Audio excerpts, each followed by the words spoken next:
오늘 이 아침에도 하나님의 은혜를 사모하여 기도의 자리에 나아오신 모든 성도님들을 환영하고 축복합니다.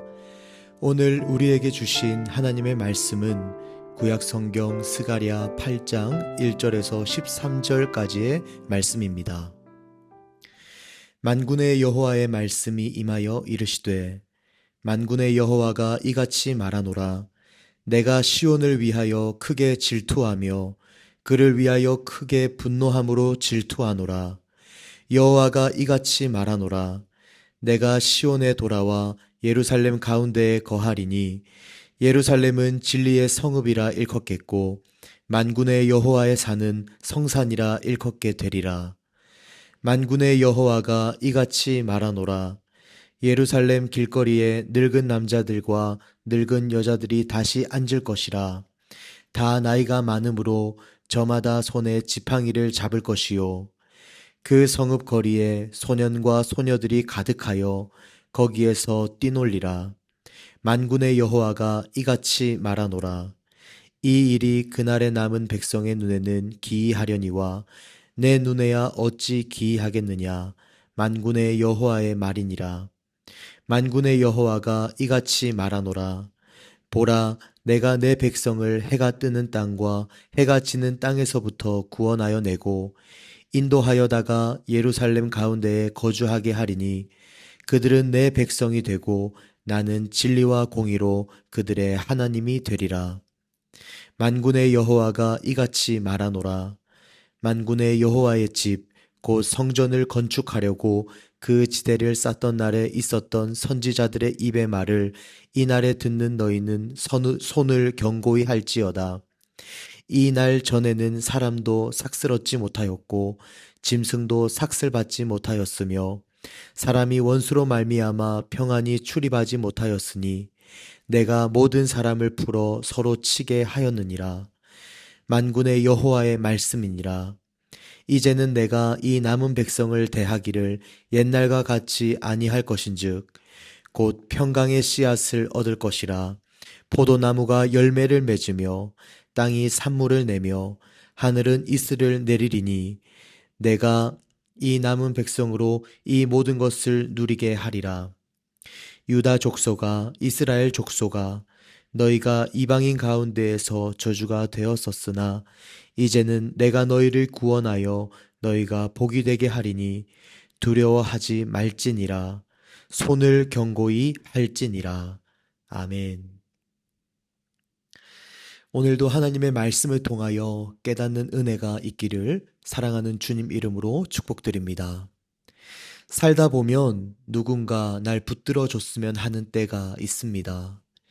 힘들고 어렵고 혼자 서 있는 것조차 벅차게 느껴질 때가 그때일 수 있습니다. 하나님을 믿는 사람들에게도 이 시간은 너무 벅차고 어렵고 힘든 시간임에 틀림없습니다. 하지만 그때 꼭 기억해야 할 사실이 있습니다. 그때가 하나님께 더 집중해야 되는 때라는 것입니다. 그때가 하나님이 가장 일하시는 때이기도 한 것을 꼭 기억하시는 저와 여러분 되기를 간절히 소망합니다. 본문은 선지자의 말에 청종하지 않은 이스라엘, 그래서 하나님의 징계를 받은 이스라엘에게 회복을 약속하시는 하나님의 말씀입니다. 바벨론 포로 70년의 시간을 보내고 다시 예루살렘으로 돌아오게 된 그들에게 보인 것은 무너진 성벽, 황폐해진 성전터였습니다. 믿음으로 살아내려 했지만 계획대로 되는 것이 하나도 없었습니다. 그렇게 넘어지고 좌절하고 낙담하고 갈피를 잡지 못하는 이스라엘에게 하나님은 회복을 약속하십니다. 사랑하는 성도 여러분, 혹시나 어렵고 힘들고 혼자 서 있는 것조차 벅차게 느껴지는 시간을 보내고 계시는 분 계십니까? 그때 들려지는 하나님의 회복의 말씀을 통해 오늘 회복과 용기가 솟구치는 그런 역사가 일어나기를 간절히 원하고 바라고 기도합니다. 저는 오늘 우리에게 가장 필요한 하나님의 말씀, 우리가 꼭 붙잡아야 할 하나님의 이 말씀을 세 가지로 나누고자 합니다. 우리에게 가장 필요한 우리가 붙잡아야 할 하나님의 말씀 첫 번째는 하나님을 우리를 변함없이 그리고 열렬히 사랑하신다라는 것입니다. 1절부터 3절 말씀을 읽겠습니다. 만군의 여호와의 말씀이 임하여 이르시되 만군의 여호와가 이같이 말하노라 내가 시온을 위하여 크게 질투하며 그를 위하여 크게 분노함으로 질투하노라. 여호와가 이같이 말하노라 내가 시온에 돌아와 예루살렘 가운데에 거하리니 예루살렘은 진리의 성읍이라 일컫겠고 만군의 여호와의 산은 성산이라 일컫게 되리라. 아멘. 만군의 여호와의 말씀이라는 말이 계속 반복적으로 등장합니다. 내가 경영하고 계획한 것은 장애물이 있어도 반드시 성취한다라는 하나님의 의지의 표현이죠. 무엇을 하나님이 계획하고 성취하실 것이냐면 3절에 보니까 예루살렘은 진리의 성읍이 되고 여호와의 산은 성산이 될 것이다. 즉 예루살렘의 회복을 약속하고 이루시겠다라는 의지를 가지고 계신 것입니다. 이런 분명한 하나님의 말씀에 우리의 소망과 확신과 위로가 있는 것이죠. 여러분 이 말씀을 들으시길 바랍니다. 그런데 2절을 보니까 하나님이 질투하신다라는 거예요. 질투는 내 것을 빼앗겼을 때 일어나는 감정입니다. 예를 들어서 나와 상관없는 여자가 다른 남자의 팔짱을 낀다고 여러분 제가 분노할까요? 아니죠. 저와 관계가 없으니까 질투가 전혀 생길 수가 없습니다. 그러니까 질투는 관계성을 포함하고 있어요. 즉 여기 나오는 하나님의 질투는 하나님의 분노는 언약 백성에 대한 하나님의 열렬한 사랑을 나타내는 것이라는 겁니다. 하나님께서 열정적으로 정말 뜨겁게 이스라엘을 사랑하신다라고 말씀하고 계시는 거예요. 이스라엘을 향한 하나님의 마음은 사랑이었습니다. 한순간도 그 사랑은 변하지 않았습니다. 하나님은 그들이 엄청난 고난의 시간을 보내고 있지만 그때에 하나님의 사랑을 기억하고 하나님을 다시 찾기를 바라시고 계셨습니다. 그 사랑은 식은 사랑, 느낄 수 없는 사랑이 아니라 강하고 열정적이고 열렬한 사랑으로 그들에게 임하였습니다. 3절을 보니까 우리에게 돌아오라고 하시는 게 아니라 하나님이 직접 돌아오시겠다라고 말씀하십니다. 내가 시온에 돌아오겠다. 사랑하는 여러분, 우리 모두의 인생에 역사하신 하나님의 사랑이 그렇게 돌아온 사랑이었습니다. 하나님께 돌아올 마음이 없었고 능력이 없었고 실력이 없던 존재가 저와 여러분 아닙니까? 그래서 하나님께서 우리에게 먼저 오셨죠. 아들 예수 그리스도가 이 땅에 육신이 되어 오셨습니다. 아들 예수님을 이 땅에 보내주셨습니다. 그 사랑이 오늘 이 시간에도 충만히 저와 여러분에게 임하고 있다라는 사실을 꼭 기억하시기를 간절히 소망합니다. 하나님이 우리를 열렬히 사랑하십니다. 오늘 하나님의 열렬한 사랑을 붙잡고 일어나 굳게 서서 주어진 삶을 힘차게 믿음으로 살아가는 저와 여러분 되기를 간절히 소망합니다. 우리에게 가장 필요한 우리가 붙잡아야 할 하나님의 말씀 두 번째는요.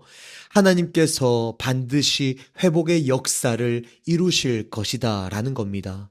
하나님께 회복의 역사는 기이하지 않다라는 거죠. 4절과 5절을 보니까 할아버지와 할머니가 지팡이를 짚고 있는 평온한 모습이 나옵니다. 소년과 소녀들이 평강을 누리는 이미지도 나오고 있어요. 예루살렘의 회복을 약속하시죠. 다시 평화롭고 기쁨이 충만한 성읍이 될 거라는 겁니다. 이게 하나님이 돌아오시는 이유예요. 하나님은 우리에게 시련도 아픔도 허용하시지만 그 목적은 반드시 회복에 있습니다. 저는 23살 때 육군으로 입대하여 만기 전역을 했습니다. 군대에서 가장 힘들었던 시간을 꼽으라고 한다면 훈련소 때입니다. 왜냐하면 훈련소에서는 얼차려를 매일 당하기 때문입니다. 계속 선착순으로 뛰게 만들고 20kg의 군장을 메고 걷게 하고 엄청나게 많은 팔굽혀펴기와 위몸 일으키기, 그런 고통스럽게 하는 시간들을 보내게 만들죠. 이런 고통스러운 징계는 역설적이게도 훈련소에 있는 초보 군인들에게는 큰 유익을 가져다 줍니다. 그들의 심장을 튼튼하게 하고 근육을 키워내고 마인드를 심어내어 멋진 군인으로 만들어 자대에 보내는 것이죠. 훈련소는 얘 안 되니까 그냥 집으로 보내자라는 법이 없어요. 어떻게든 건강한 군인으로 훈련시켜 자대에 보내는 게 목적입니다. 하나님은 하나님의 형상대로 우리를 빚어 하나님을 닮아가게 하십니다. 그 회복의 역사를 하나님은 무조건 이루신다 약속하고 계십니다. 6절 말씀 제가 읽어 드릴게요. 만군의 여호와가 이같이 말하노라. 이 일이 그날의 남은 백성의 눈에는 기이하려니와 내 눈에야 어찌 기이하겠느냐? 만군의 여호와의 말이니라. 아멘. 만군의 여호와가 말한다라는 말씀이 앞 뒤에 있습니다. 이것은 강조입니다. 무조건 이뤄진다라는 하나님의 강한 의지와 강조의 표현이죠. 기이하려니와라는 이 단어는 신기하다라는 정도가 아닌 불가능한 일이라는 말입니다. 인간은 해석도 이해도 안 되는 불가능한 일이 지금 현실이죠. 우리가 볼 때 하나님이 행하실 일이 도저히 없는 것, 있을 수 없을 것 같아 보여요. 이제는 답이 없는 상황, 답이 없는 현실인 거예요.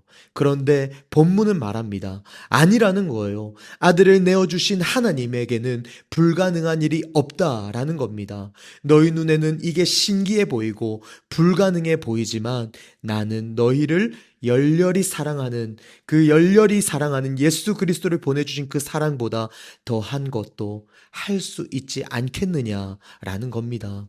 여러분, 아들을 내어주신 하나님의 그 의지와 그런 신실함은 우리를 향한 그 회복을 이루실 것이라는 약속, 그 성취에 대한 확신이 우리에게 회복되어야 된다라는 것을 보여주고 있는 것 같습니다. 우리가 의심이 많기에, 우리가 믿지 않기에 하나님은 오늘도 강조해서 말합니다. 나에게는 기이하지 않다. 나에게는 너희의 회복이 이루어질 것이다. 그 회복은 나에게 있다라는 것이죠. 그 회복의 약속을 붙잡는 저와 여러분 되기를 소망합니다. 희망과 소망은 하나님의 약속에 붙들려야 되는 것이죠. 우리에게 가장 필요한, 우리가 꼭 붙잡아야 할 하나님의 말씀 세 번째는 너희가 해야 할 일을 흔들림 없이 믿음으로 담대하게 하라는 것입니다. 9절입니다. 만군의 여호와가 이같이 말하노라. 만군의 여호와의 집 곧 성전을 건축하려고 그 지대를 쌓던 날에 있었던 선지자들의 입의 말을 이 날에 듣는 너희는 손을 견고히 할지어다. 아멘. 성전 재건을 시작하며 너희 손을 견고히 할지어다 라는 말은 어떤 의미일까요? 지금 할 일, 열심을 다하는 일을 흔들림 없이 걸어가라 라는 말입니다. 좌로나 우로나 치우침 없이 걸어가라는 관형적 표현이죠. 하나님이 그들에게 말씀하신 회복의 이야기, 그 회복을 기대하며 이루어가는 믿음의 길을 흔들림 없이 나아가라. 하나님은 명령하고 권면하고 계십니다. 성전을 짓는 일이 힘들고 어렵다고 손 놓지 말고 열심히 하라라는 거예요. 하나님의 영광을 위해 애쓰는 너희들에게 하나님께서 회복을 약속하셨다라는 것을 기억하라는 겁니다. 오늘 본문의 13절 마지막 절인데 같이 읽겠습니다. 유다 족속아 이스라엘 족속아 너희가 이방인 가운데에서 저주가 되었었으나 이제는 내가 너희를 구원하여 너희가 복이 되게 하리니 두려워하지 말지니라 손을 견고히 할지니라. 아멘. 하나님을 섬긴다는 특별한 마음을 가졌지만 포로 70년을 보내고 돌아와 되는 게 하나도 없어요. 16년이나 성전 공사는 재건은 중단되었고 억지로 힘들게 다시 시작했지만 모든 과정에서 그들은 이런 생각을 합니다. 우린 저주받은 사람이야. 우린 실패자야. 하지만 하나님은 이렇게 말씀하세요. 내가 너희를 구원하였다. 너희는 저주의 표본이 아니라 복받는 사람의 표본이다. 그러면서 너희의 손을 견고히 할지니라. 힘내라, 담대하라, 용기 내라, 포기하지 마라 말씀하십니다. 말씀을 맺겠습니다. 우리는 여전히 하나님의 손길이 필요한 시간을 살아가고 있습니다. 이런 순간 우리 마음이 어느 때보다 주님의 말씀 가운데 있었으면 좋겠습니다. 하나님은 변함없이 우리를 열렬히 사랑하시고 하나님께는 회복의 역사가 반드시 이루어집니다. 말씀을 향한 순종과 하나님의 부르심에 대한 확신을 가지고 우리는 주어진 오늘을 믿음으로 살아내야 합니다. 그렇게 살아갈 때에 여러분, 하나님께서 황무한 땅에 산물을 내고 마른 하늘에 이슬을 낼 것입니다. 다투며 왕래하지 않던 이들이 화목하게 되고 저주의 대상이던 이들이 부러움의 대상이 될 것이라 약속하십니다. 우리가 할 수 있는 게 여러분 뭐라고 생각하십니까? 저는 기도라고 생각합니다. 그리고 기대하는 겁니다. 말씀을 듣고 순종하는 겁니다. 나를 여전히 붙들어 주실 주님을 바라며 소망하며 나아가는 것입니다. 바라기는 여러분을 그렇게 이끄시고 인도하시는 주님이 경험되어질 수 있는 복된 하루가 되기를 주님 이름으로 축복드립니다. 기도하겠습니다. 말씀하시는 하나님, 오늘을 어떻게 살아야 할지 막막한 백성들에게 여호와의 말씀이 들리도록 은혜를 주소서. 임마누엘 하나님, 당신의 사랑과 계획을 붙잡고 살아가는 우리가 되게 하여 주옵소서. 그리고 우리의 기도 제목을 놓고 우리의 가정과 다음 세대 자녀들, 청년들을 위해 기도해 주십시오. 준비 중인 청년부 수련회 가운데 하나님께서 은혜 주시기를 기도해 주시기 바랍니다. 마지막으로 나라와 민족과 온 열방에 하나님 나라가 세워지기를 한 마음과 한 뜻으로 기도하며 나아가시겠습니다. 함께 기도하시겠습니다.